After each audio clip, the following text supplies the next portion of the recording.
Давайте представим себе Европу послевоенную. Что было сделано в Европе в это время? Для того, чтобы оживить экономику, запустить деньги в нее, для этого необходимо было создать очень благоприятные условия для восстановления Европы. А что это значит благоприятные условия? Это всяческие методы стимулирования бизнеса. Один из вариантов — это низкие налоги, низкий налоговый пресс и максимальная либерализация. Таким образом, вся экономика начинала работать. Постепенно налоги повышались, но повышались с объяснениями обществу, на что тратятся деньги.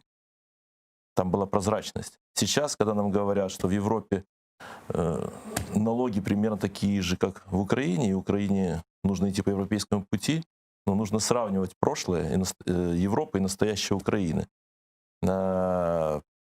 Там есть прозрачность, там была история постепенного поднимания налогов, а здесь полная непрозрачность распределения собранных налоговых средств и высокие налоги, которые никак не стимулируют экономику. То есть для меня это очень простой вывод. Посмотреть на опыт Европы и просто резко изменить среду, в которой вырастает бизнес. Вот и все.